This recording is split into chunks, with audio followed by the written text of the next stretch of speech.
I can't I can't get it out of full screen. There we go. The broadcast is now starting. All attendees are in listen-only mode. Hi everyone, this is Brad Dieter from MeetToPerform.com. I am sitting in for Paul Nobles, and we have April here for the weekly hangout. April, how are you? Can you hear me?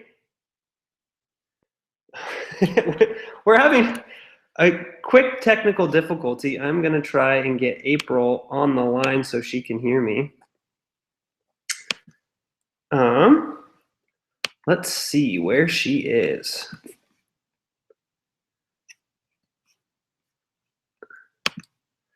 This is my first time using this, so we are currently, oh, that's because April is on mute.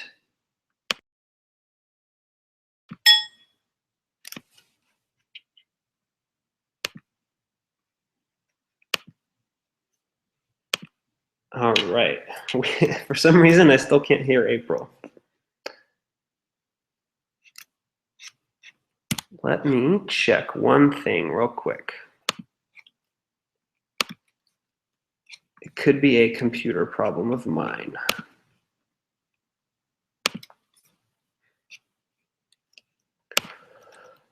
We apologize for the technical difficulties.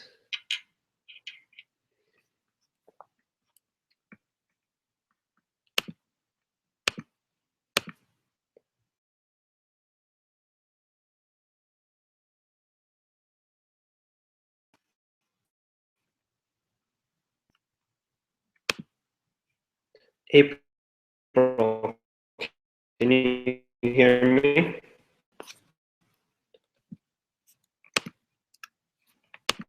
So April can hear me, but apparently I can't hear her. I don't know what is output.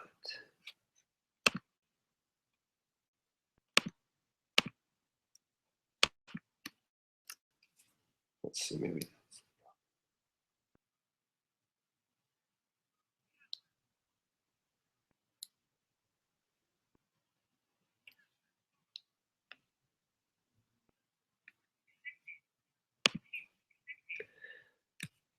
Let's see, maybe that's it.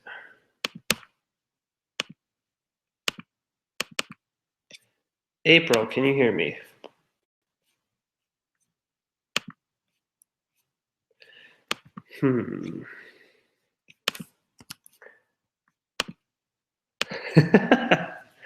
This is really strange. So April can hear me. I can't quite hear her. If people can hear me, that's wonderful. Let's see what we have going on. See if I can pull up the toolbox camera. Nope. Q&A.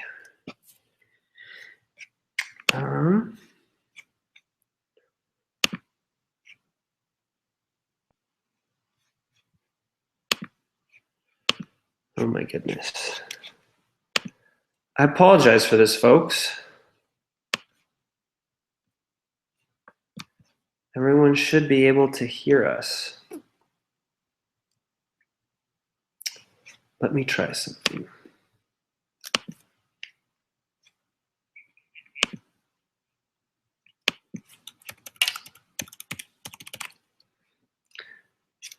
April, is your mic on mute by any chance?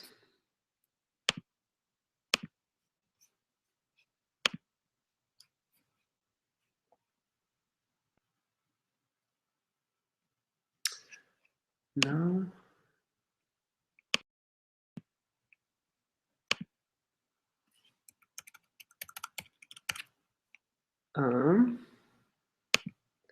This is very strange. Sounds like there's a problem on my end.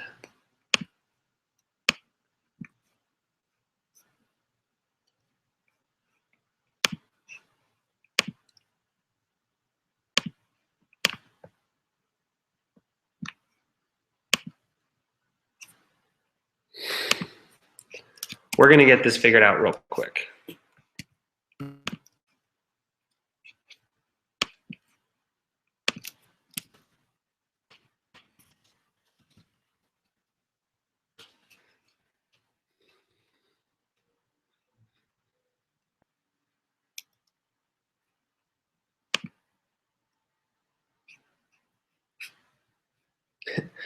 So we're just working on this real quick. We're going to get this figured out, and we're going to have a good show. So,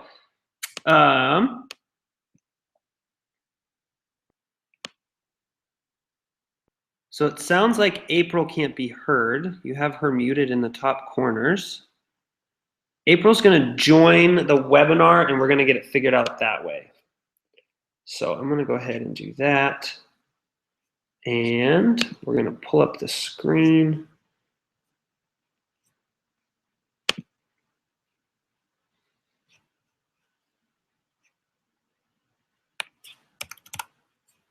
Let's see if April can join. Okay, well, while we try to figure out the April thing, we are going to kind of talk about some stuff that has, we're going to kind of try to stick to a theme today. And I guess before we even start with that, I thought I'd tell you guys a funny story.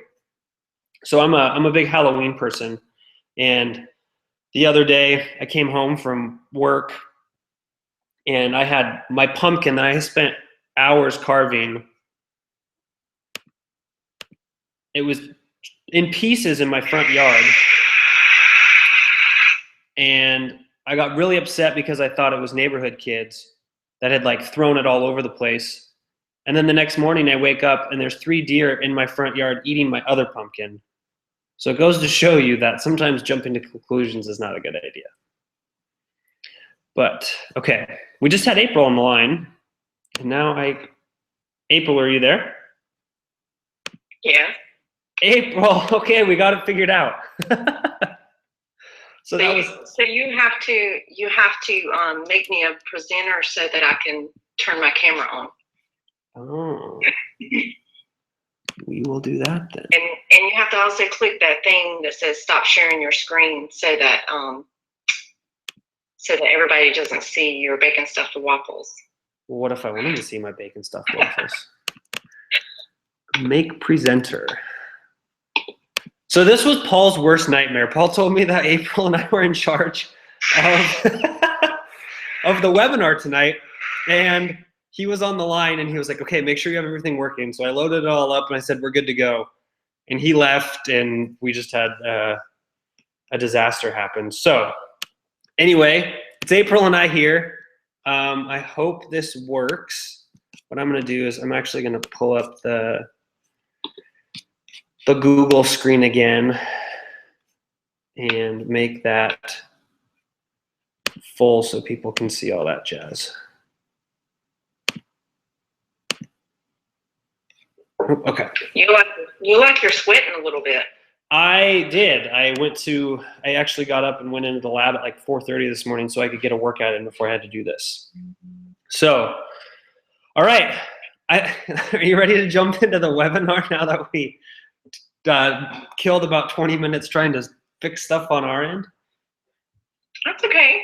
Just crap happens. I'm sure everybody is understandable because it's your first one. So. I guess it shows everybody that we're all just faking it till we make it, right? I don't know about that. All right.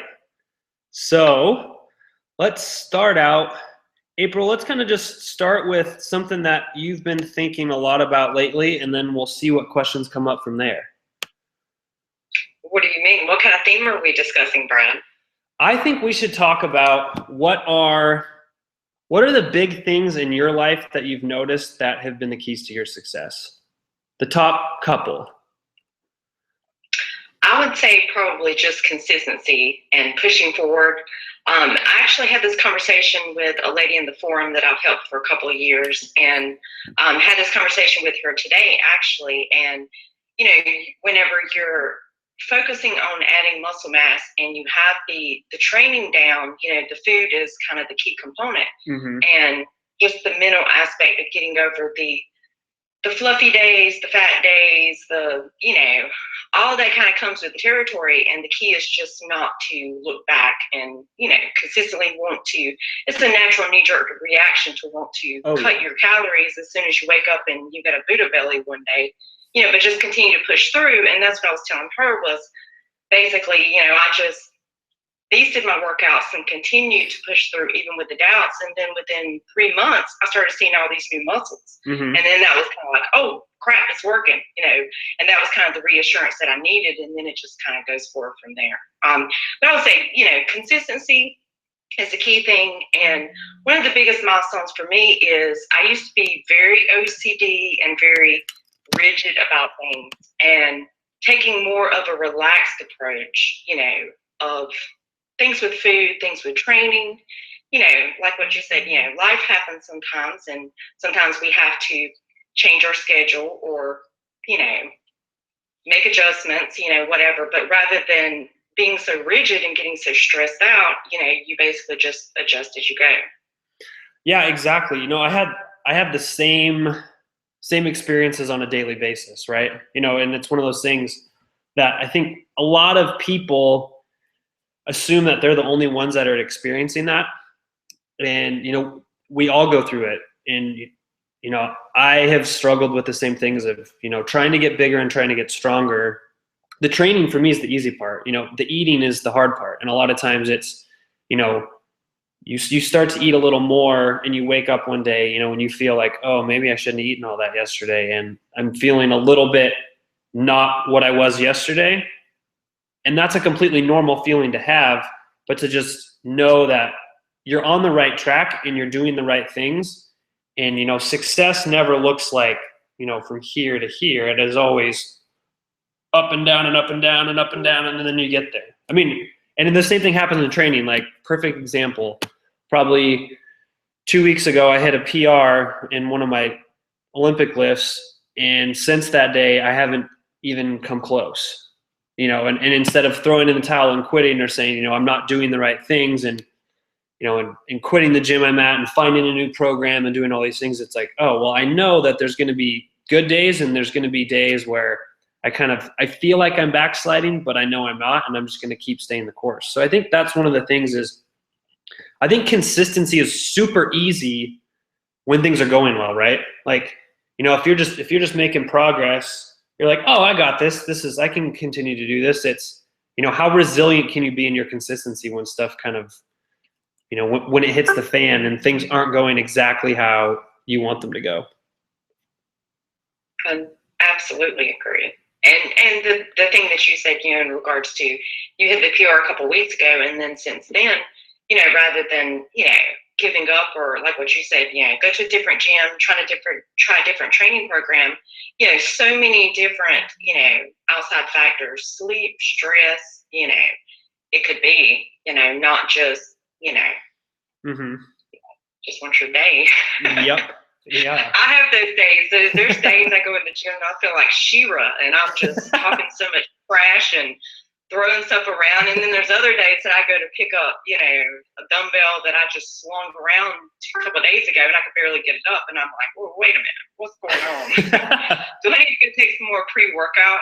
You're like, my traps are feeling a little deflated. What happened? Yeah, exactly. Yeah. Okay, so one of the big things for you is consistency.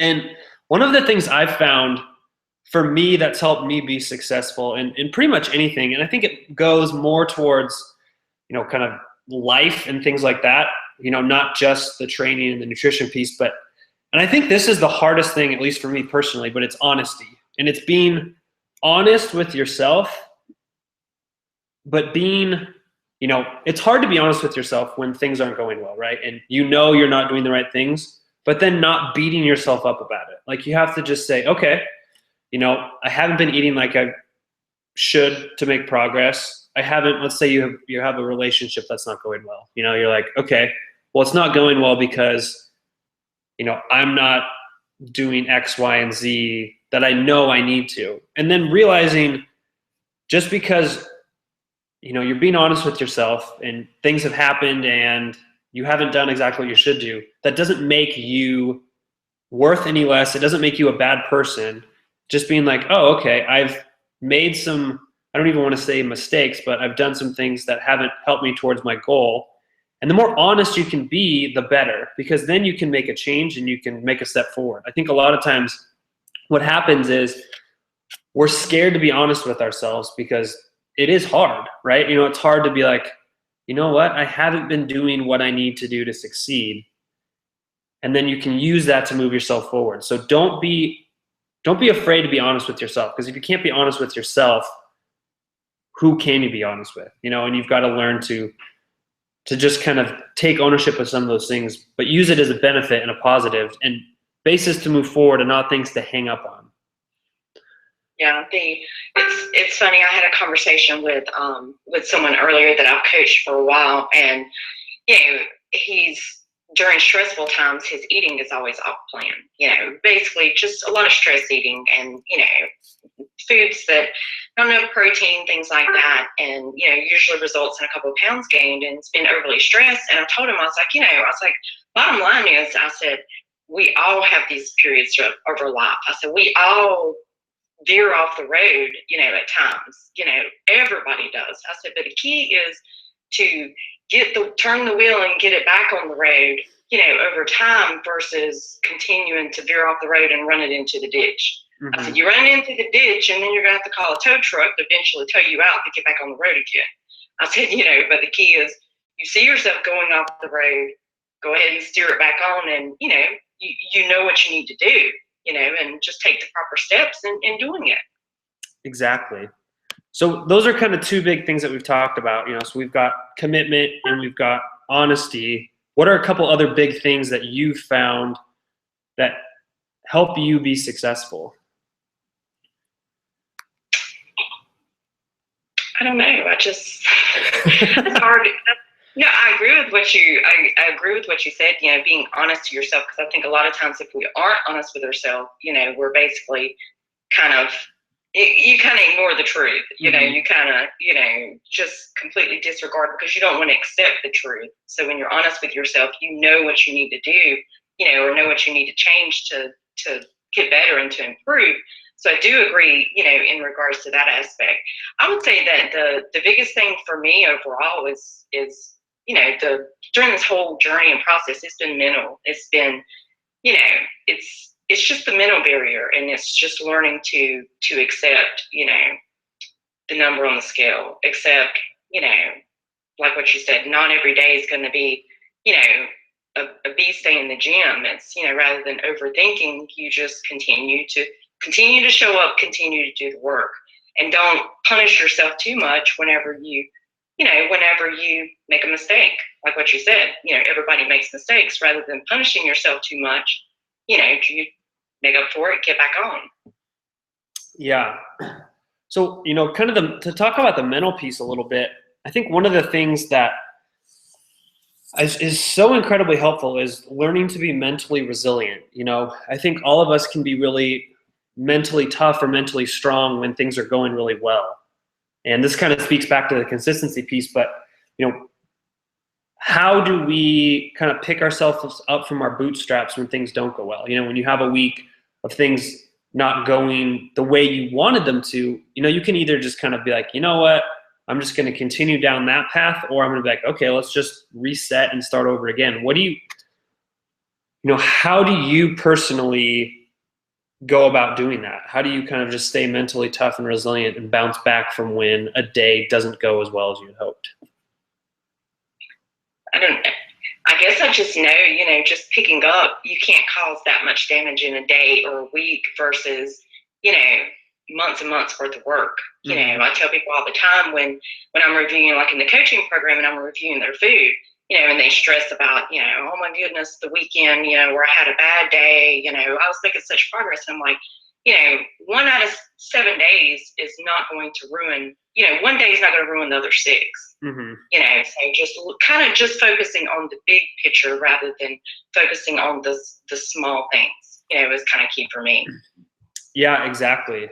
And I think part of that too, another thing that's really helpful, and this is what I think is so great about Eat to Perform, is the community aspect of it is a lot of times it's really hard to get yourself out of some of those mental states. And it's so incredibly helpful to have other people around who can kind of pick you up, right? I mean, kind of go back to the days of, as cheesy as it sounds, like high school sports, when you're doing something and you have a team around you to kind of pick you up. Have support systems that are there. So when you're not doing well, that's what they're there for. They're there to, kind of talk you off the ledge, so to speak, is be like, you know what, things are going to be fine.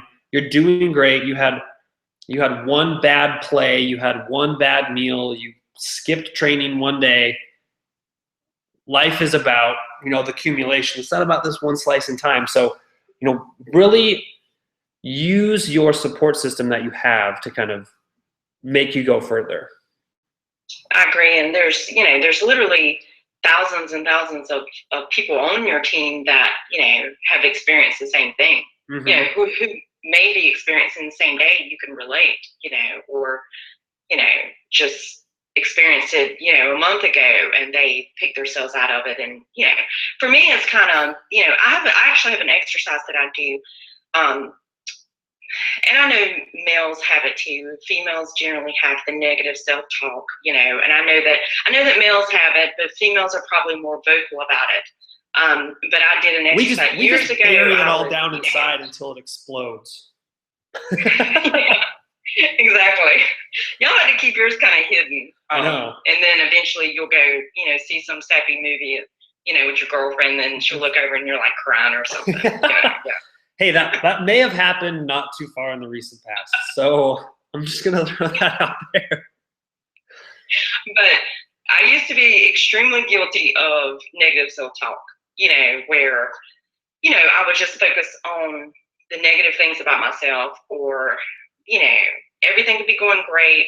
I get on the scale and see some stupid number, and then I would just say horrible, horrible things to myself. Mm-hmm. But I actually started doing an exercise where whenever I thought or said something out loud that was negative about myself, I would come back and say 2 positive things about myself. So I had to say, my goodness. World War III is going on. I think my son is having an issue. But I would say on 2 this positive episode of The Walking Dead. Yeah.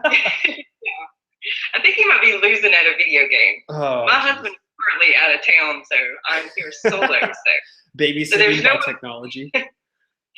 We were just having all sorts of issues tonight. But back to the story of, for every negative thing I said, I would have to say 2 positive things in return. And it didn't have to be, it couldn't be anything completely made up. It had to be something, legitimate, like, either something about myself or something about my personality, or, yep. I may say, you look bloated and chunky today, and then I would have to say 2 positive things, and it could be, well, you're a great listener and your traps look good today, but your traps do look good today, by the way. Oh, thank you. Sometimes when you have that negative self-talk, coming back and trying to, focus on the positives, it really helps, and it makes you realize that, I have much more positive attributes about myself versus the negatives. Mm-hmm. And I think this kind of, this is a great way to segue kind of into some of the mindset piece. I know a few months ago we wrote some stuff about this, but the idea of, it's basically, how do you view yourself? You can either kind of take this approach of, it's called either a fixed or a growth mindset. And the fixed mindset is, you have a set level of intelligence. You are who you are. You can't change it. And the growth mindset is basically, I am who I am now, but I can become whoever I want. And it's so interesting in that just kind of dichotomizing into those 2 pieces of how you view yourself really reflects how you approach everything. So somebody with like a fixed mindset, if there's a challenge of something they might fail at, they think, okay, well, if I fail, that means I'm a failure, so I'm not even going to try it. Or, I'm this weight, or I'm this body fat, or I'm this, and I'm just never going to change. This is just who I am. Versus a growth mindset is, okay, well, I could get better. And if I challenge myself, I might succeed and I might get better. And, this weight, this isn't who I am. This is just where I am right now. And this is where I can be next. So just even something as simple as kind of viewing yourself as somebody who can grow and change is really, really powerful instead of viewing yourself as somebody with a fixed mindset. And, this sounds like a lot of mumbo jumbo, but there's actually like research that's been done when things as simple as they'll like give people a paragraph to read that is like a fixed mindset paragraph and then have them do a task, or they'll give them a growth mindset paragraph and have them do a task.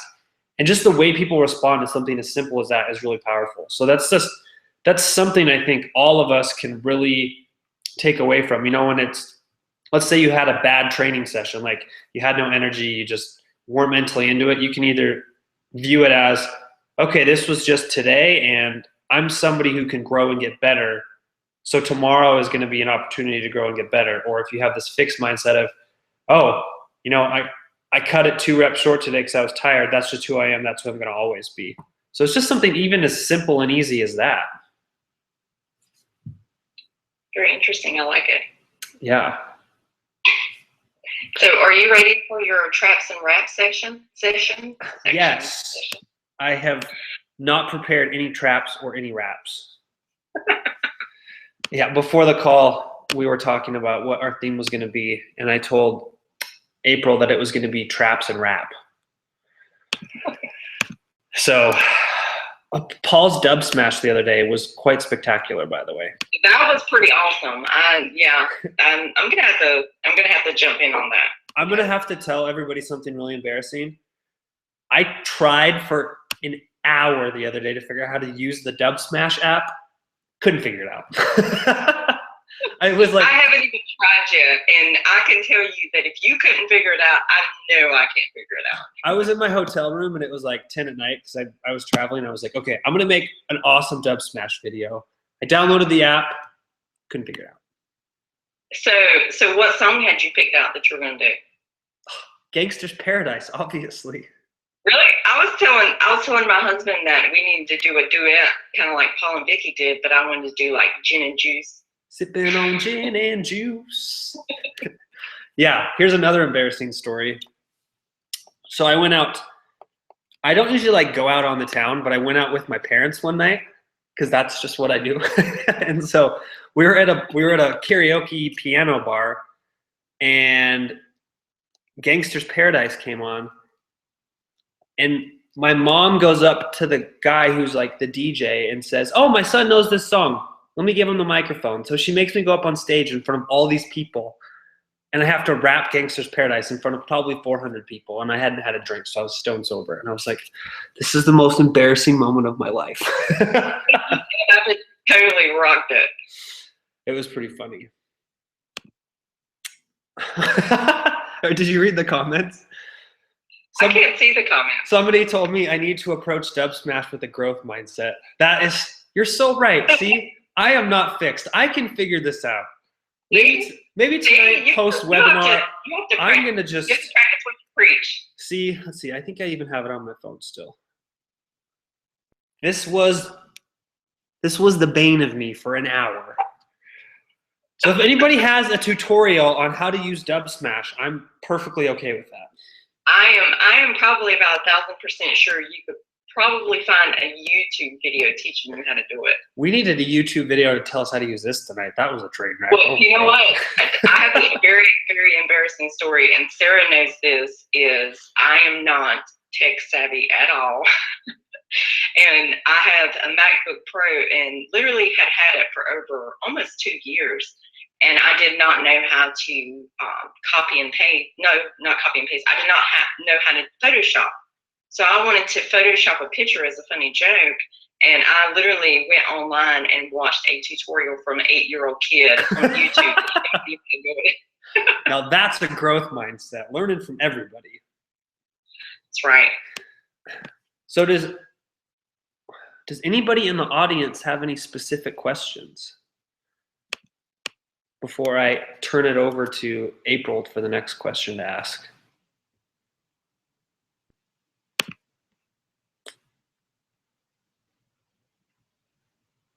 All right. Either people are not typing away or I don't know how to work this GoToMeeting thing. Either one's possible.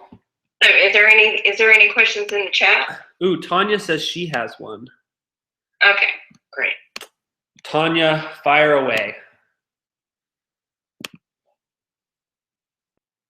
We'll give her a minute to type.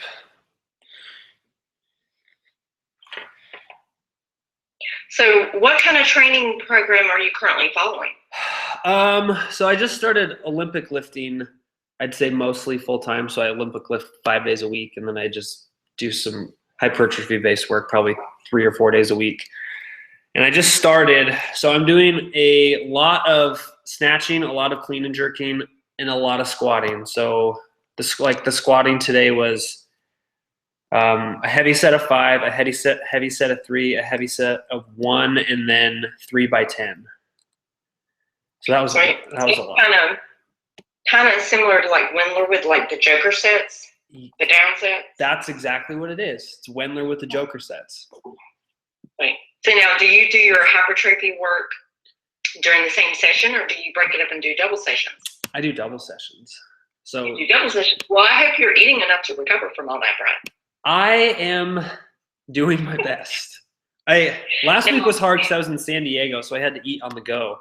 But I stopped at the grocery store last night on my way home from the airport and loaded up my fridge, which I've sent pictures and put those on the meal planning group, and people have laughed at me for my OCD in my fridge. So I might not share those anymore because you guys just attack me. Okay.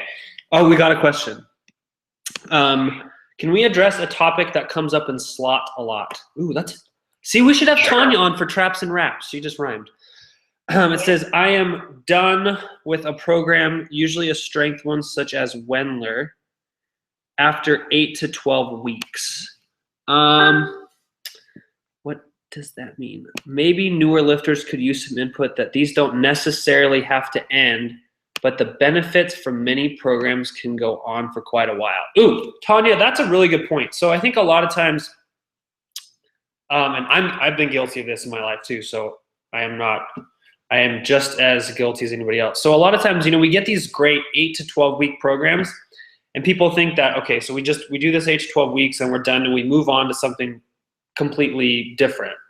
Well, when you look at people who are really successful and do, either bodybuilders, deadlifters, power lifters, Olympic lifters, deadlifters, they basically run the same type of program for a decade, right?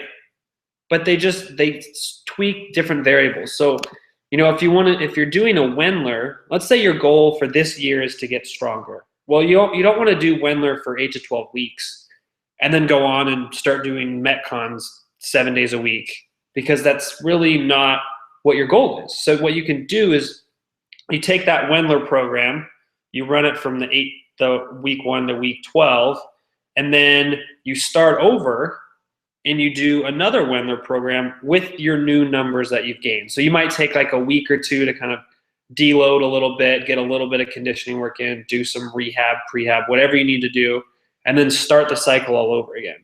So that's what most people who want to really get stronger or really get bigger are going to do. That's one of the great ways of continuing with those programs. So instead of program hopping and never getting really good solid results, you can do that, because your body will adapt pretty quickly to programs, but to get the full extent of what those are meant to do, you need to do it for a long period of time. So it's kind of like, if you were to play basketball, because that's what I played, so it's a good analogy for me. If I wanted to become a good jump shooter, I'm not going to shoot for 8 to 12 weeks and then be like, okay, now I want to be a good dribbler, right? You're going to shoot for 10 years. You're just going to I'm going to shoot for 8 to 12 weeks, then I'm going to take a couple weeks to work on a few little things, and then I'm going to go back for another 8 to 12 week program. So that's a really good way to do that. And that is a very great question. I agree. And I think what you were talking about in regards to the program hopping is one of the worst things, because a lot of times some people get, programs off of online, bodybuilding.com, whatever, and a lot of those programs are only either 4 to 6 weeks. So they do that and then they're done and they go to something else, and they really can't maximize, the benefits from a program that short. Mm-hmm. And like what you said, you rerun your numbers, continue on. What I've done in the past is I would run it a few cycles, and then, if you're kind of stalling a little bit and, say, for example, you're continuing to increase on your squat and on your deadlift, but you're stalling on bench, I would focus on adding in movements and or accessory movements to bring my bench up. So, if you know you're weak, in the hole, then I'm going to incorporate movements to get me stronger there. So it's kind of you're kind of working on your goals, like what you're saying, about the basketball. You're going to really, really focus and practice on that one thing. And then, for a couple of weeks, you're going to, focus on something else, but then come back to it. Yeah, exactly. And I think the same thing happens in dieting too. I think, people diet hop, right? And you get the same effect, right? You might get some short-term success for a little bit, and then you're going to jump something else, and then you're going to jump something else, when really it's the long game that is the most important. And unfortunately, it's really hard because seeing the long view at the start isn't the most attractive to our desire to have things now, right? So it's one of those things where sometimes just finding a goal that you really want and then taking the long view. So it's just one of those things where approaching it that way, you're going to be far more successful than if you decide to do a bunch of little things and chop it up. You tend to appreciate things that you actually have to work for.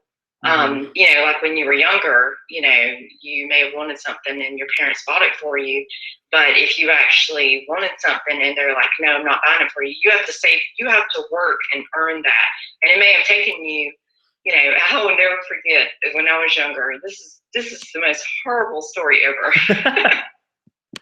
But I was very smart with my money, but we would get allowance every week. And I would save my money, and my sisters would go below theirs every single week, but I would hoard mine away. And then pretty much, one of my uncles, if anybody came over, I'd ask them for $5. Yeah, I was young, but asked them for money, so I was very smart, and I would hoard it all away. And I think I was like 11 years old, and over the course of a couple years, I had like $900. And I used to only get $200 allowance a week. $2. I'm sorry, $2. So my birthday, I'd get like $20. But anyway, so I took that money, well, not all of it, but I took a big chunk of that money, and there was this black leather jacket. This was back in the 80s. It had like the fringes on it. Did it have a collar you could pop? Yes. I went and bought that, and I thought that was like the greatest jacket ever, because that was my money that, vacuumed and scrubbed toilets and raked yard and whatever else for, versus, someone just buying you something. And you tend to appreciate things and kind of protect things that you really, really work for versus things that are just given to you. Yeah, I have an equally embarrassing story when I did the same thing to save up for rollerblades, because I was really into rollerblading. But my mom, every time I rollerbladed, I had to wear wrist guards, a helmet, elbow pads, and knee pads. I was that kid. Okay, we have another question. So besides heavy lifting, are there other programs / training to build muscle? I am a beginner in strength training. I did a TRX class today, and it was great. So actually, one of the things about heavy weightlifting is it's not necessarily the best way to build muscle tissue. You'll get stronger and you'll build some muscle tissue, but really kind of the optimal way to grow muscle is kind of focusing on the muscle growth itself. So you can focus on strength, where strength is kind of a combination of, muscle activation and then also your nervous system, because it's basically rate of force development, all sorts of nerdy things. But you kind of have two things: is muscle helps with strength, and then also you have your nervous system that helps with strength. Whereas if you want to just focus on building muscle, you can work in different rep ranges. So you can go from kind of the 3 rep range to the 15 to 20 rep range, and just focusing on the amount of volume you get in a training session is really going to be what dictates muscle growth. So let's say if you want to get your legs bigger and stronger, you can squat 10 sets of 1 at a really heavy weight, or you can squat 6 sets of 8, right? And think about the volume difference between those two. You're going to be able to do a lot more reps and put a lot more work on the actual muscle tissue. So your muscles are going to be contracting more. They're going to be more metabolically active, and there's going to be a lot more things like that in a 6 sets of 8 type of rep scheme than a 10 sets of 1, if that kind of intuitively makes sense. And so basically kind of how you would program your training is you would program it to do your lifts anywhere from that kind of 4 to 5 rep range to the upwards of even 20 reps, and focusing really on, when you're doing your sets, is kind of getting your muscles as targeted as possible and try to get as much muscle fatigue put into those muscles as you can during a training session. So those are good ways to do it. And you can do that through, barbell training, dumbbell training. TRX is a good way to use, a lot of things. Like a lot of times when you're first starting out and you don't have a lot of, especially back strength, TRX is a great way to do like inverted rows and things like that. So those are some ways other than just heavy lifting to build muscle. What are your thoughts, April? I think someone that's new in training can see pretty significant results, in the beginning, just by, incorporating something. You can make a lot of gains just with body weight movements, things like that, So when, as you're new and you're kind of just getting into it, I think TRX would be great. Yeah. And then you just, as you gradually get into it, you just kind of advance from there, Yeah, especially one of the benefits of using something like TRX as a beginner is it gives you, like when you're squatting with a TRX, it kind of gives you something to bounce on and work on a lot of those form-based things. So that's also a good way as you're starting out to kind of get more volume in a session. All right. Ooh, and then we have another one. Other for it was kind of the same question. So you can incorporate anything from heavy barbell training all the way down to body weight and TRX, and just kind of focusing on overall volume in your muscles. So we're almost running out of time. Are there any last minute questions before we let people go? Well, no, you did a great job on your first webinar. Now next time, after the yeah, that was so weird. I don't know why the Google volume wasn't working. I probably screwed something up. I'm sure it was just some little tweak or something. I don't know. That's why I had messaged you and was like, I hope you know how to start it, because I don't. Yeah, and it was like it worked. It was the Google Hangout still going live. So hopefully it recorded. I might get a Facebook message from Paul going, "What did you do? There's no audio for a podcast." So that might happen. We'll let everybody know tomorrow. So. All right, well, we are going to shut this down, and we're going to let everybody go, and hopefully we answered some questions, and make sure if there's any more, you just drop in at the coaching Q&A group and let us know. Good night, everybody. All right, good night.